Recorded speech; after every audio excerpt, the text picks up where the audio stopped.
Hello everybody, this is Brian from Breaking Down Security. We're going to start part 2 of our interview with Michael Gough in just a few seconds.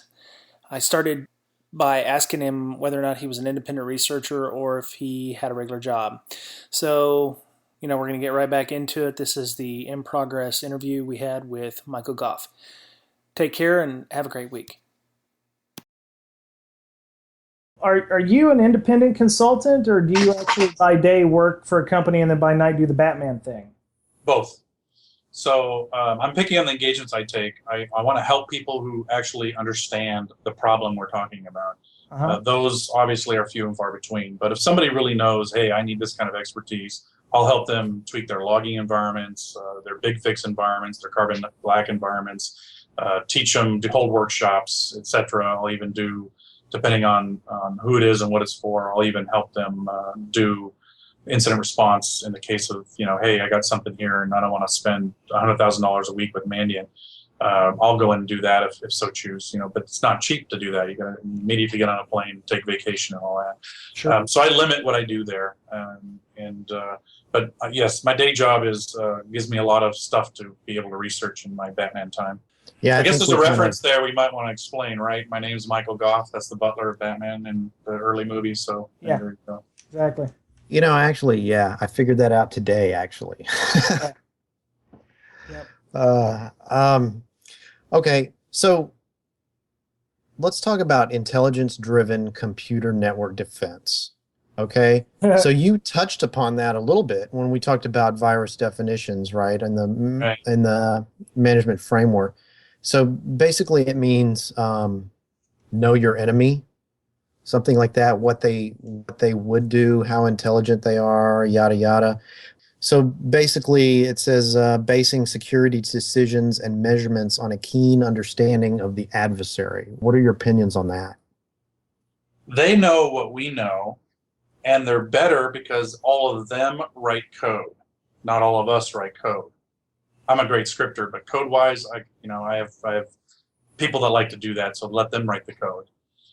I rather be the person who finds the stuff and breaks it apart and tests it and say, your code's bad, right? So they know what we know. If they know what we know, then that means they know the intelligence and the sources and the things that we're looking at. In the course of the APT that we deal with regularly, every time they know that we know, because we've set off a detection and eradicated them, they change their behavior.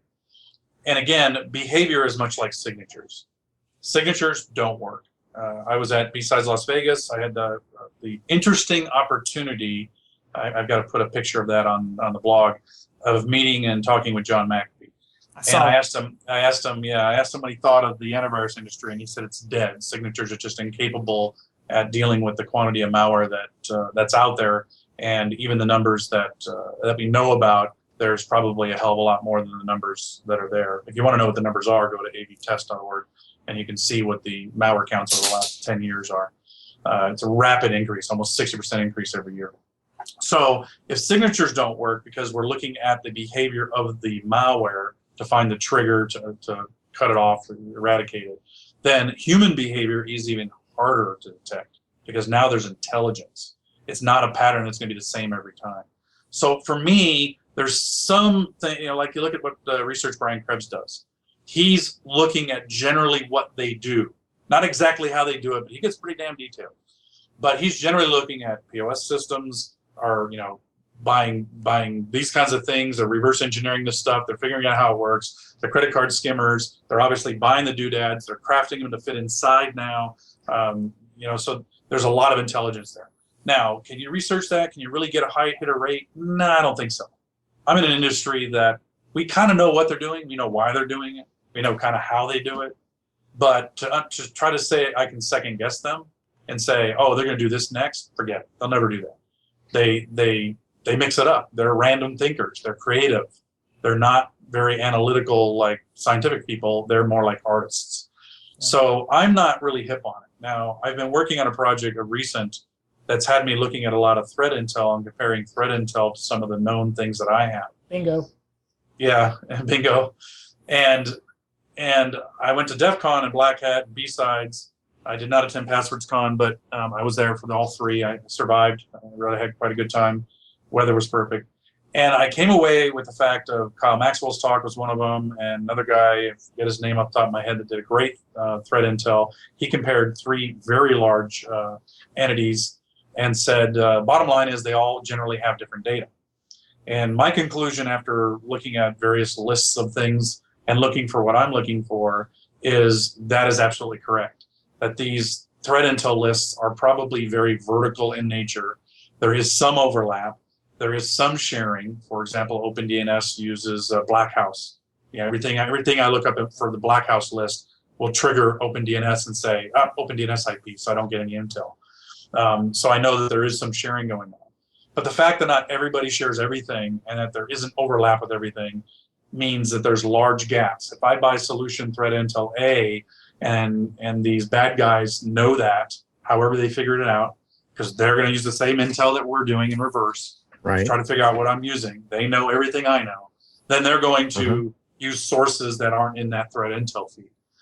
That's my personal opinion. So I don't think right now at the level our industry's at that there's a whole lot of value in that ability. There's some value, but not enough to say this is really going to, it's not the tipping point that's going to throw me over the edge and say, oh my gosh, I figured it out.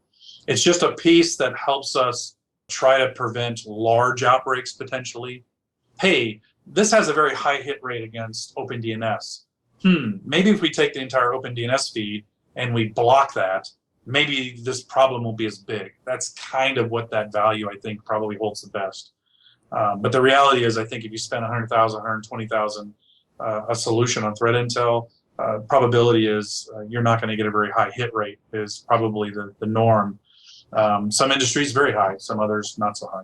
You think those verticals are because each of them have their own little product that they're trying to hawk to people, and if they share all their data with everyone else and they don't really have any unique product to hawk?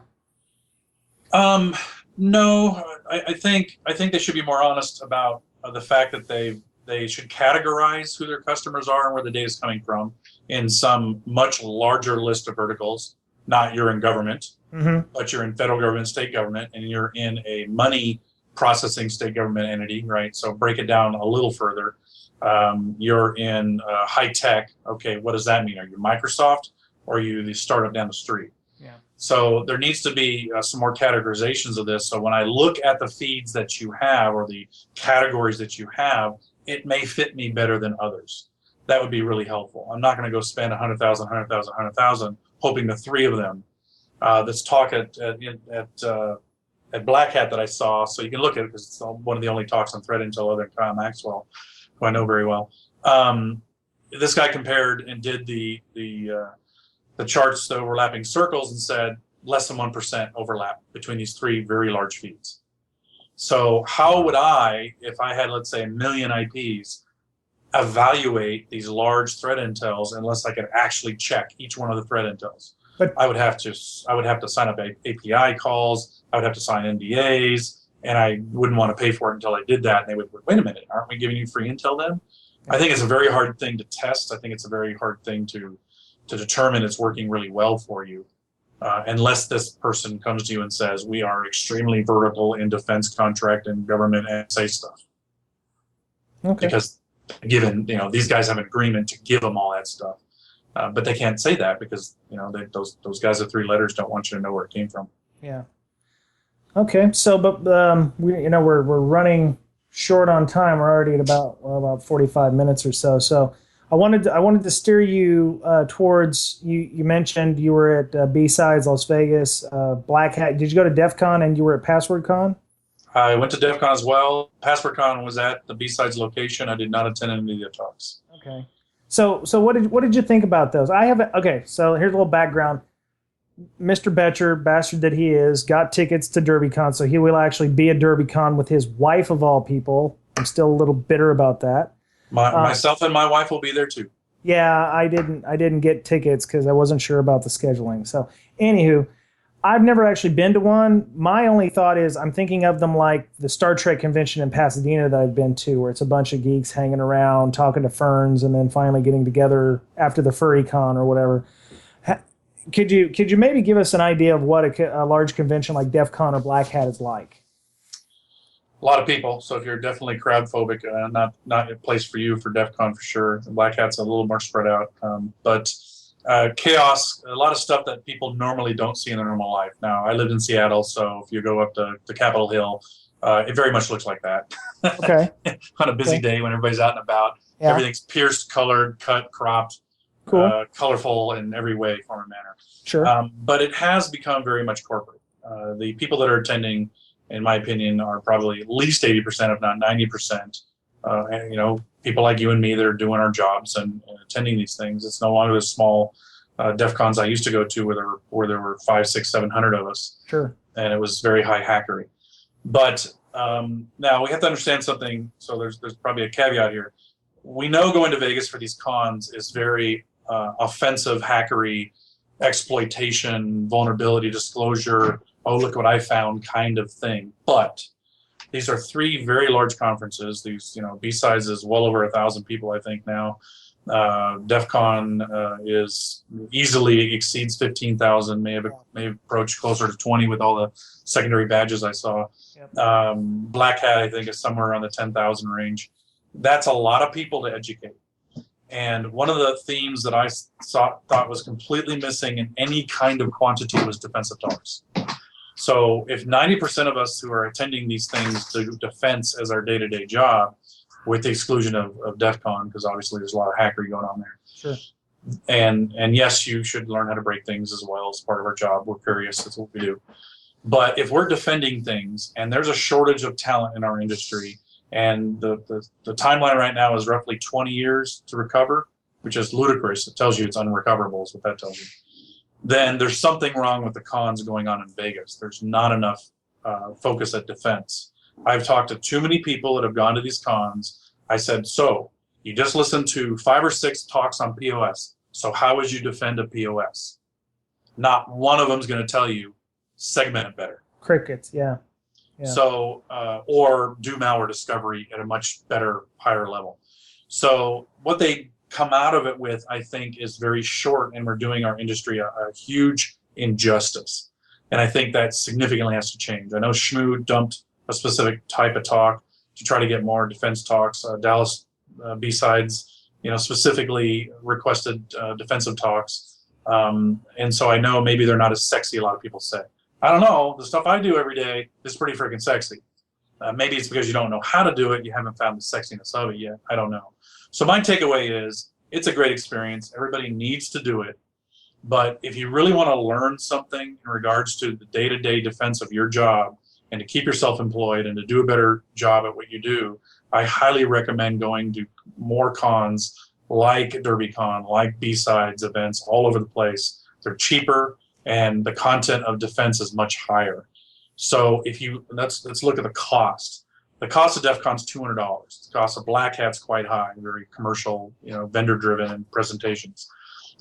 Could be considered somewhat defensive. So again, that's $2,500. Look at the cost of the only real defensive training we see in the SANS conferences. Those are $4,500. So I can go learn about breakage all day long for free at B-Sides and DEF CON for $0 to $200.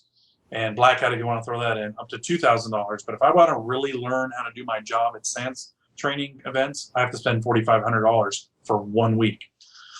Something's wrong. Okay, we're getting way too much profit, which is reducing the ability of our people being properly trained.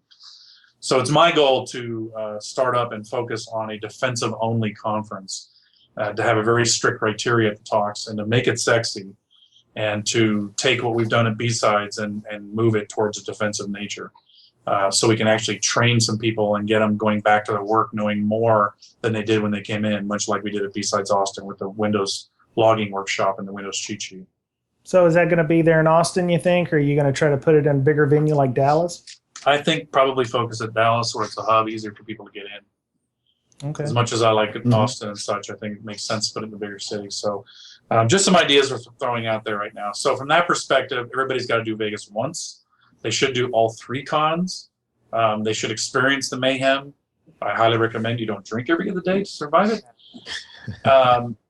specifically plan your con talks. You look and say, all right, I'm going to go see this talk. Some you can't get into. Now, DEF CON's moving to the Bally's and Paris combination, so they're going to have more in ample room. Yeah, I heard they were almost doubling their size. They went from like 195,000. The next year will be 315,000 square feet. Yeah, and 2 venues. So that'll be a big advantage for them, because a lot of talks that were in 101, which are very much educational, that was the only track I would consider to be highly educational for defense, was sold out. If you didn't stand in line for 2 hours, you didn't see a talk, period. That's unacceptable, in my opinion. And they're hopefully going to solve that next year. So we need more of that. So my takeaway is those cons don't do enough for defense. They don't do enough for our education.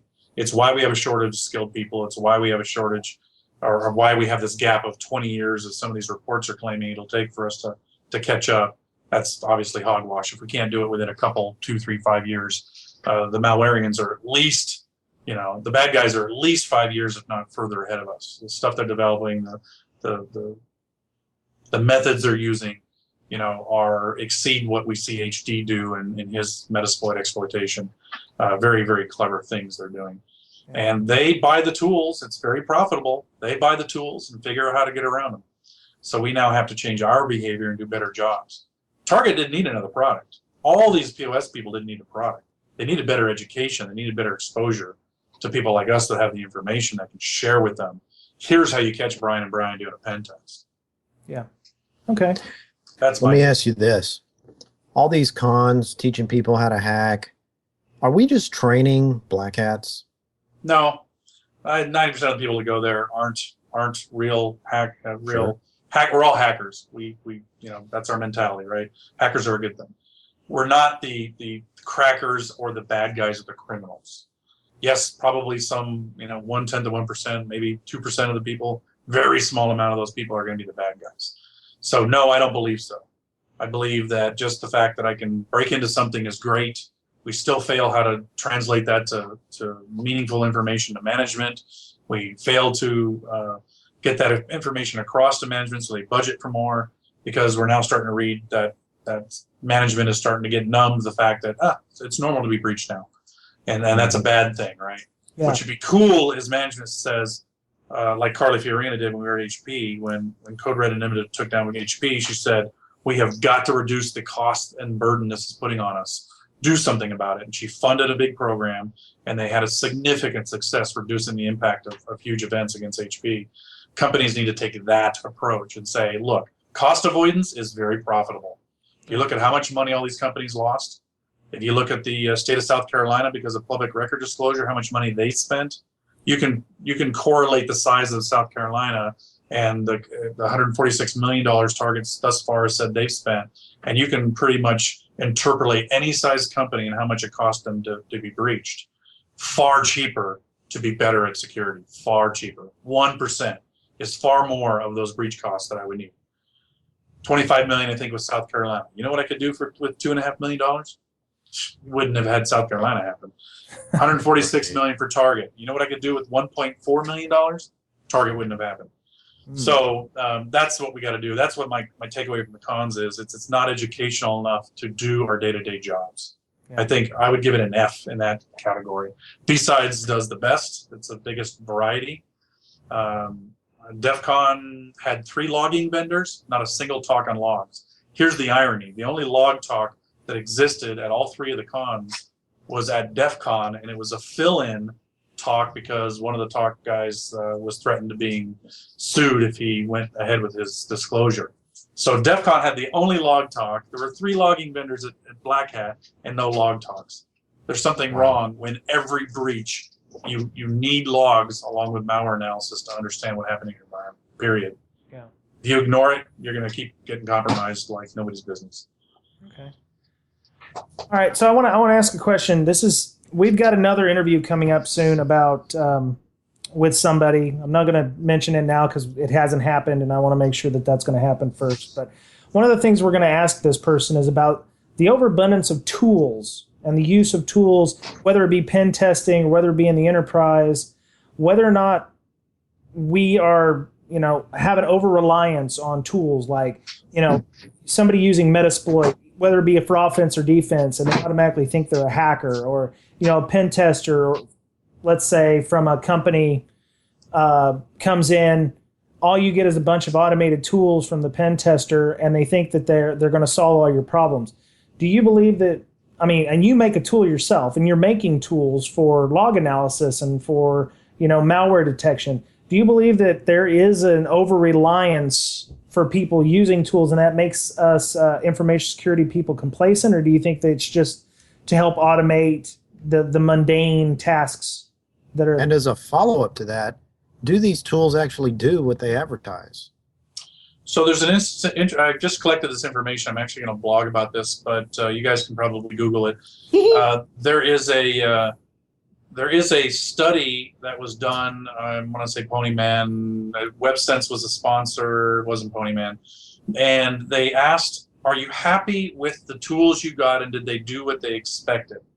And my takeaway was basically 51% of the people said, I'm unhappy with the tool and the way it worked. Sure. Now, my first response to that is, well, you had lousy requirements gathering, and you had obviously did not fully vet and demo or demo may be all they got, but they definitely did not put it through its paces and actually see it that it did what it did.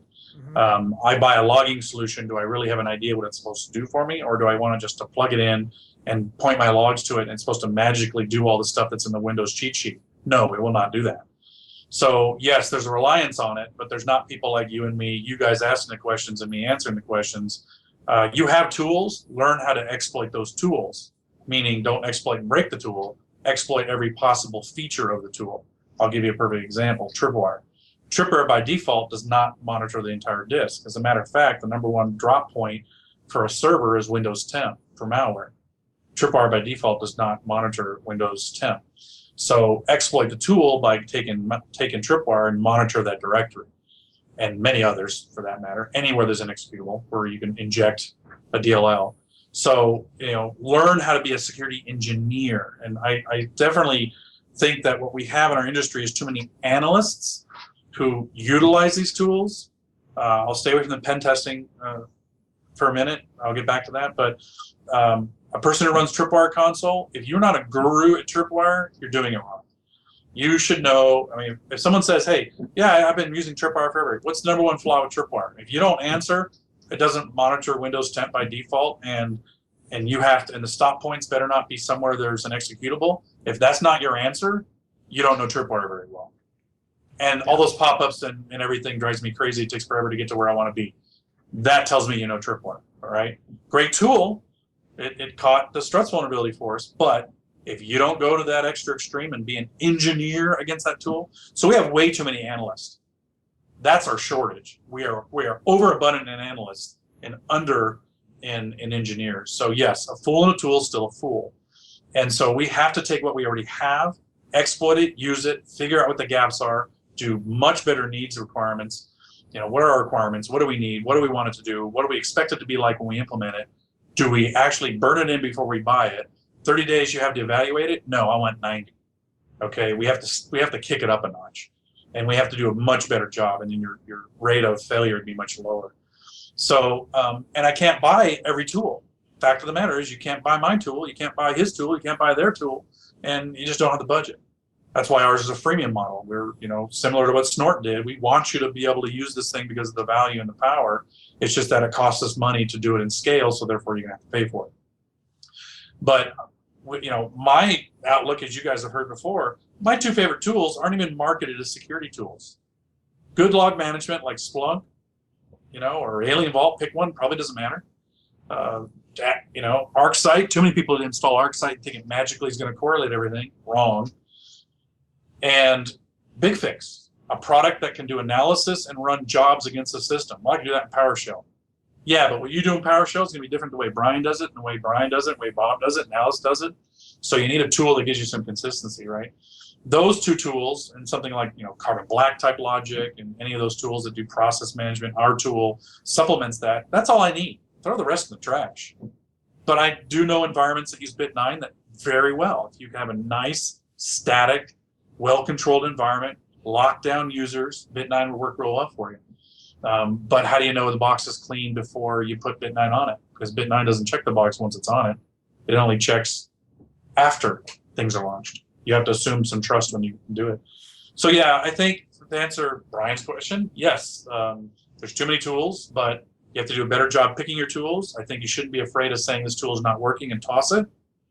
You know, admit you're wrong, admit it didn't work as well as you thought. The reality is the industry's morphed. Look at antivirus.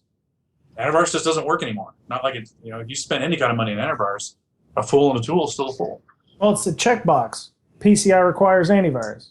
Compliance is why we're bad. We're spending so many cycles filling out paperwork. We are not doing security engineering.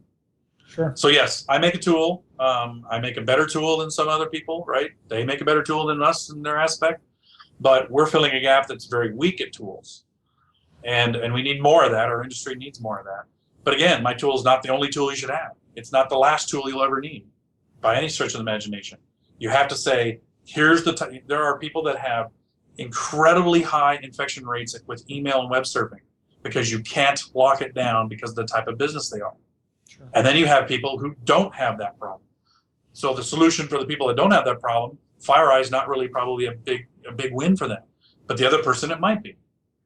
But what about people that take a lot of laptops home, surf at Starbucks, infect their laptop, carry it in? FireEye does nothing for you until it phones home and you got the source fire thing triggering, right? So you really have to understand your requirements, understand your needs, do a better job evaluating products, do longer evaluations, and really try to say, what problem are we trying to solve with the tools? And do we have the talent? If you don't have the talent, number one recommendation, don't buy a $110,000 IPS, outsource it. They're going to do a better job. You do a heck of a lot less labor, and now my guy can do something that's actually meaningful, like log management, if that's what he chooses to do, or analysis with PowerShell scripts and BigFix or Tanium, or be a Carbon Black guru, or be the Bit9 guru, or whatever it is, the solution that you're picking, or the SourceFire guru. Move your talents to exploiting the tools that you do have that are addressing today's threats, and start saying goodbye to some of these older things that they sort of work. You know, don't be afraid to say, yeah, it's not working so well. Right on. Good answer. That was excellent. And yes, it is Ponmon. I see it on your blog. Again, you've got all this information there if people would just I follow that dude. you know. Yeah, just read. Michael knows a little bit, man, I'm telling you. I am That's regurgitating right. some of the things I read, but I do that because if you know who I am, you realize I've been involved in some very big things. We found WinNTI a year before Kaspersky wrote about it and published a report, that we've lived the worst of the worst. We've seen a target size breached. You know, fortunately, it wasn't credit card related. And fortunately, we didn't lose the data. But we've seen what they do, how they do it, the impact, the lack of controls, and what we had to tweak, and the behaviors that they did, and what administrators have. And we went and lived all that and got reinfected and said, wait a minute, all this shit that we bought is just totally looking at it wrong. Oh, wait, no, it's not. They know how it's working, and they're going around it, right? You have to go through that, live with it. I call it dying, just like FAA won't make a change on an airplane until people die. Our industry won't buy, you know, Target won't actually do something until they get a big breach. Now, obviously, they're hiring all new staff, new CEO, new CSO, or for the first time, first CISO came from GM, formerly from GE, so a lot of experience there. It takes us dying to actually make a change, and that's sad. And I really believe cost avoidance is far cheaper than being breached, reputational, and taking the chance for that. Yeah. I'm too small. I don't have to worry about it. Okay. Unless nobody buys your product and you go out of business. Yep. So you're like the Phoenix, huh? Yeah, that's right. I'm a Phoenix. I'm a graduate of University of Phoenix. What are you trying to say? Oh, there you go. Yeah, exactly. There you go. All right, so we've got a couple more quick things. You're going to do a talk at DerbyCon, which I'm guessing Mr. Betcher's got front row center to be able to watch that, and he's awesome because I'm not. Yeah, remember that little orange cone that you stole from a company that I would not ever name that is next door to your company? Yeah, I'm going to put that in the front seat there, and it'll be awesome. Mine. Awesome. Yeah, we're gonna talk about the logs and share with them the defensive stuff, some additional items, some new stuff there. So try to shock people and to say, look, 6 event IDs. That's all I have. Go back to your environment, take the cheat sheet, go look for these 6 IDs, and you know what? You guys are pen testers. Why don't you learn how to trigger those 6 event IDs so you can actually sell that as a service, and then you're starting to educate the people how to be better defenders. So now when you go poking around their environment, you break in. Hey, there you go. You got on the box, but you didn't get off the box. Look what I caught you doing. Yeah. That's the goal, right? So I'm gonna work on that. I really thank DerbyCon for accepting a defensive talk. They do several. They did. We spoke there last year as well with Malware. So we will be talking definitely with the endless plethora of data available in these breaches and showing how you can't just find malware. Logging is an unfortunate evil necessity and a very valuable one. And even talk about how to detect the social engineering toolkit PowerShell exploitation and Metasploit. So we'll talk about that as well in the DerbyCon talk. Cool. Okay, so I've heard. Okay, let me digress a little bit. So you said go to DEFCON, Black Hat, and the B-sides and whatever. But I keep hearing everybody saying DerbyCon is the one you want to go to. Is that because it's still not got the big league mentality yet? That it's still kind of a nice, comfy show to go to? Yeah, so obviously, you know me, I've been running B-sides for forever now, it seems, handing off the day-to-day to other folk to bring their opinion in. I'm a big fan of B-sides because it's sort of like DEF CON used to be. Small amount of people talking about really good subjects, and afterwards you can actually go have a conversation with the speaker. That's awesome. Make contacts, make friends, send emails. You can't do that today at DEF CON or Black Hat. Sure. So I would say any con, whether it's ShmooCon, DerbyCon, any B-sides, any of the Nauticons, all those kinds of cons that are smaller in nature, the content, the speakers are pretty much the same. Mm-hmm. You may not get the big bright breach and exploitation that they're holding off until DEF CON, but the content for educational purposes are far better. Derby, because of Dave's notoriety and his definite slant towards having defensive information, you leave there actually learning things. Much like I think any B-sides. I consider DerbyCon a big B-sides in regards to how it's run, the content, the quality. And Louisville, if you've never been there, it's just a cool little town to have a con in. You got the river right there and the 4th Street event to have lunch, great socialization. It's just a fun time. It's really kind of like DEF CON used to be. A lot of big names. You can actually go talk with them, get to know them, learn something, build relationships. And if you're looking for a job, that's the way to do it. It's not, so much what you know. It's who you know and what you know and convincing them that you know it. Yeah, I know. I was kicking myself for not going ahead and buying tickets anyway because I keep hearing about that. That's a excellent. Any of these cons are great places to network. So, and I guess if you end up, in an awkward, naked awkward hug with, Jason Street, you're doing pretty good for yourself. So. Yeah, I always hug him. I hugged him in Vegas. I'll hug him again at Derby. There you go. All right. So Sniper Forensic Toolkit, which is now Sentinel, Malware Sentinel. Can people test that out on a website? Because we interviewed Josh Sokol about Simple Risk, and he had a website where you could go and test it out. Is there a way that Joe Average could go and putz around with your software? Of course, I've signed up. Yeah, you can go and. I'm asking the talent. Put your own machine. I'm asking the talent. Blah, blah, blah, blah. Go ahead, Michael. Yes, if you think the mentality of fast forensics, which is sniper forensics, if you go there, Sniper Forensics Toolkit, or just Google Sniper Forensics and malware, it'll get you there, obviously, in Google. But malwaresentinel.com will get you to our website. Sniperforensicstoolkit.com will get you to our website. Malware Management Framework will get you to our website. So yes, and even Splunking, believe it or not, my stupid Windows logging cheat sheet's moving quite up on the Google. Often in stuff I'm looking for, it shows up in the first page. So any of those subject matters will get you to where you need to get. Okay. And if you have any questions in testing, those who test the most and use it the most will benefit as we move forward with the new releases. And we love feedback. And yes, it looks like it's kind of green in some aspects because we are in obviously stealth startup mode, and look and feel is not quite what we're most important, right? It's all about function and quality at the moment. Okay, awesome. Okay, well, that's all I've got for this week. Mr. Betcher, how about you? Have you got anything else? No. All right. At least not for a recording. Okay. So, Mr. Gough, if you ever want to come back, like we've told all of our other interviewers, if you ever want to come back and just talk about malware or anything you've been doing, or when the next big breach happens, if you want to come on and talk about it, you're always welcome, as is anybody who does malware research. We'd love to hear opposing opinions. I have a prediction. The next big breach that comes out, it still would have been caught by using these methods. Oh, you heard it here first, folks. Yes, it will. Yeah, don't get me wrong. If you properly implement a lot of these tools, they would have caught the breach. And FireEye caught the target breach apparently in the course of coming and going, and they were notified, just didn't quite react the way they should have.